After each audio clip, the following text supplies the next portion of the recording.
Alright. This fool.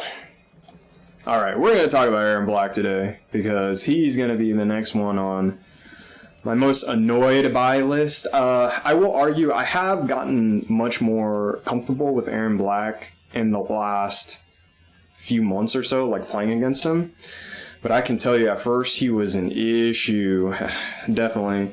Another thing, too, is, like, I still can't properly react to back 2 slide, like back 2 slide. This character is literally epitome of freaking scrub killer.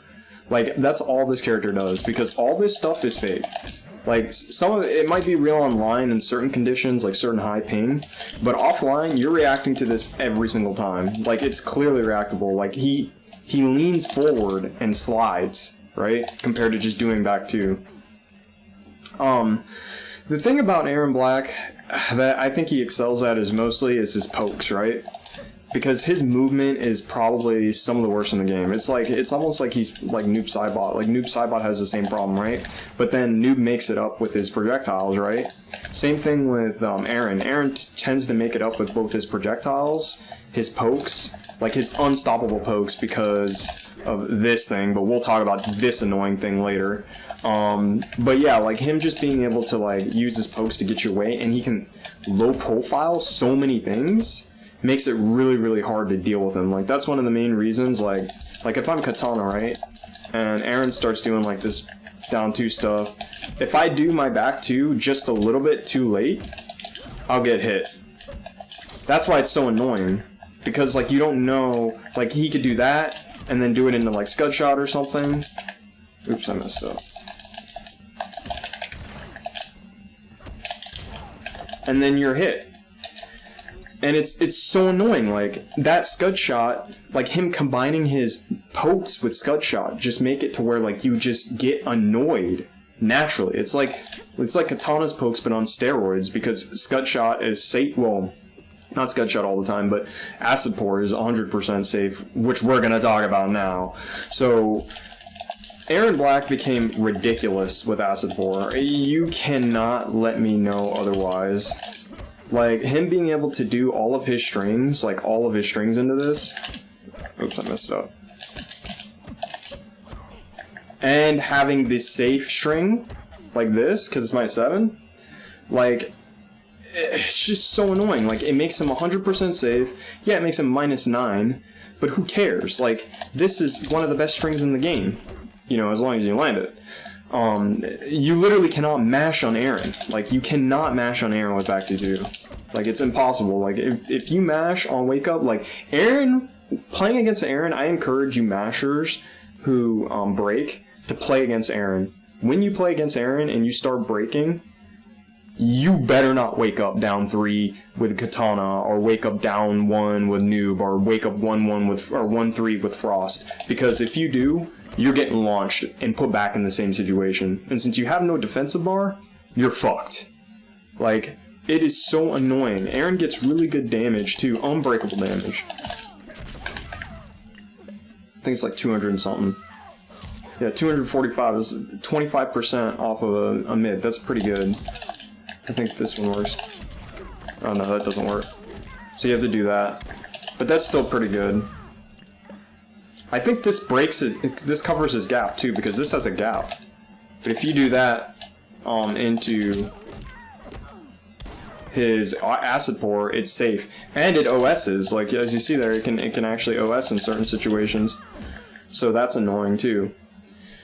Now, I think one of the biggest flaws that Erron has, personally, is the fact that not only his movement speed is bad, but like in the normal variations, he doesn't have really good strike throw when it comes to like following up afterward. He kind of suffers from the Baraka treatment, right? Even though that's like plus 15, Katana can definitely roll away from that. And he can checker with Scud Shot, but that's like a slap on the wrist, right? Obviously, he can do things like forward 4, which is probably one of his best neutral tools. Just being able to do forward 4 after a string, or after a throw, is really, really beneficial. But like, What gets me too is that, again, Erron suffers from the crushing blow on the wrong side nonsense.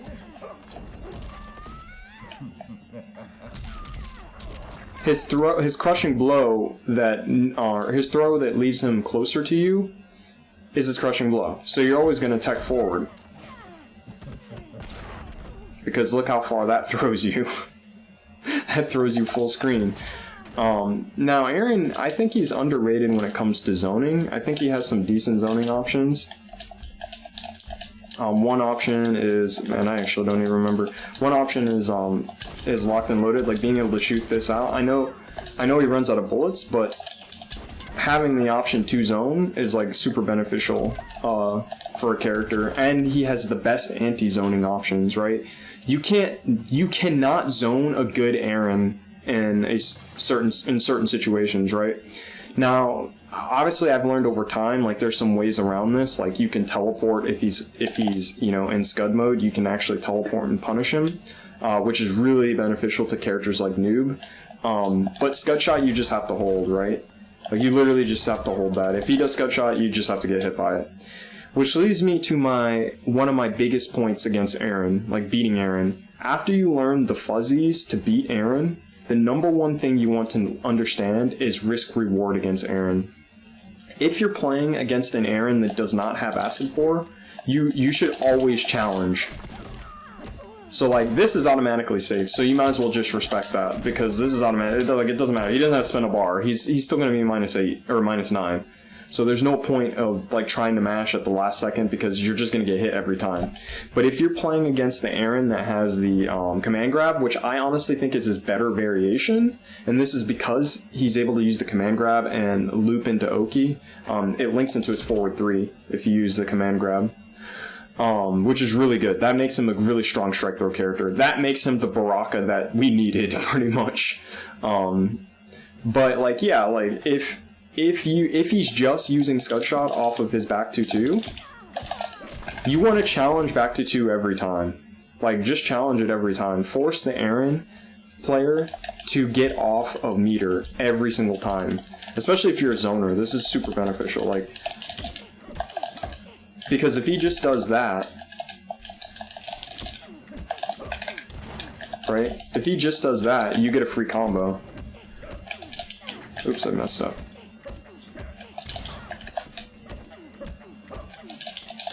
I need to walk forward. There we go. Yeah, Katana is weird like that. She needs to walk forward.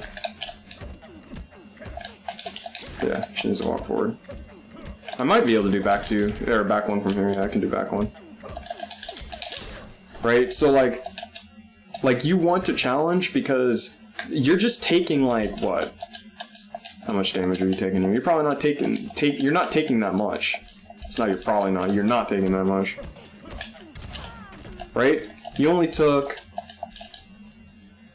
90 damage, right? That is totally worth it. And it not only does it put you back in zoning, it literally hurts Erron. It puts you back in zoning range if you're a zoner. And he loses a bar for Scud Shot. So you're able to zone him out some more, and you take him off the bar, so when he gets back in, he has less resources to make himself safe, right? Which is why there's a huge argument for Acid Pour being the better variation. Because he just makes all his strings safe and you can't challenge anything. And then, on top of that, when you finally get in, he's mashing pokes 24/7, and walking back and mashing pokes, doing all this annoying shit, and then hitting you with back 2-2. And forward 4, right? Because forward 4 is probably, I would argue forward 4 is probably his best button, like, straight up. This is, like, one of the best buttons in the game, easily. But yeah, like, that's the thing that makes Erron annoying. He's not a broken character. I don't think he's amazing offline, just because, like, he really has to work to, like, get his mix if you want to use your best variation. And then if you take the one that actually works, you're really losing out on a huge utility tool, in my opinion.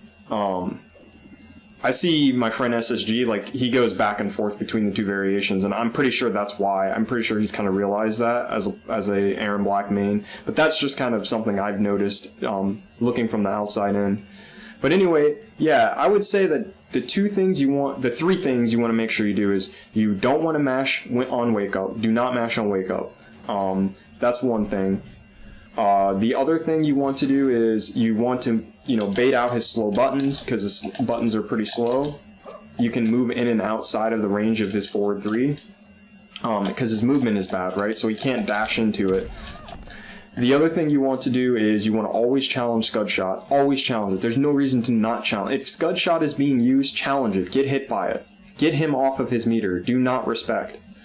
And then the last thing you want to do is you want to, well, I guess this is actually the first thing you want to do, is you want to be able to fuzzy all of his back 2 slide mix-ups.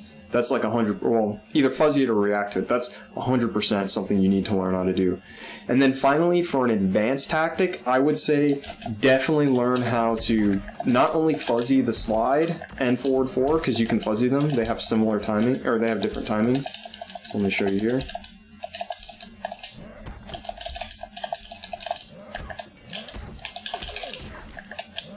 Oops. Let me make sure this is advanced. Yeah, see, there we go. Oops.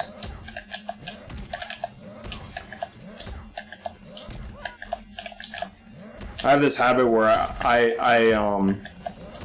I duck for too short. But yeah, you saw there. See how like I was able to. I noticed that he was going high, and then I just let go of low block, right? Or actually, you don't even have to do that. You could just not, because the animations look kind of similar, so you can actually just like block the low one and then just stand up. So like fuzzy it instead of reacting to it. That's probably much easier. But yeah, like you want to learn to do that, and then you also want to learn to flawless block the high or the overhead one, the safe one. Oops. See, I did that on accident. I don't think Katana can flawless block it. Yeah, she can't.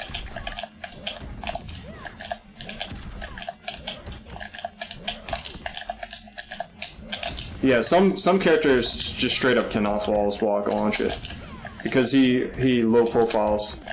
But there is actually this rare occurrence where some people can flawless block it and it'll launch if you flawless block and wait to do the launcher, right? Because you can do it later. See how I'm doing it early? I'll show you. See how I'm doing it early? And then now I'm going to do it late. See? But Katana can't do it, which means she has to hold it. Certain characters can, though, like Cabal, I think, can do it. Kano can do it.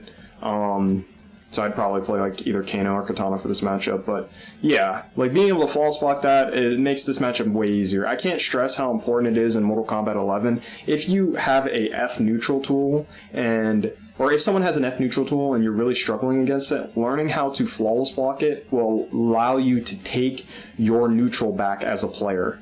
So like Kotal's forward 2, Kotal's Cat, Erron Blehh's forward 4, like being able to false block it and launch them really allows you to take your neutral back because they can't just throw that move out and not get punished for it. Because even though they're -7 or -8 or whatever and you can't punish them, they still can just throw it out and be safe. You want to be able to punish them to where they can't throw it out and be safe, because then they're going to reconsider using the move entirely. So anyway, that's kind of my thing on Erron Blehhh. Erron Blehh's annoying. A lot of his stuff's fake offline, so he's kind of a joke in certain situations. He does have really good strings. He has probably some of the best mids in the game, and he's solid, but he's annoying because of the things you have to do to get him off of you, pretty much. Like, you have to challenge Scud Shot every time and, you know, other stuff like that. And you have to, like, challenge his pokes even though he's going to poke you forever. But anyway, that's all I wanted to talk about today. Have fun playing MK11 and fighting games. And have a good fight.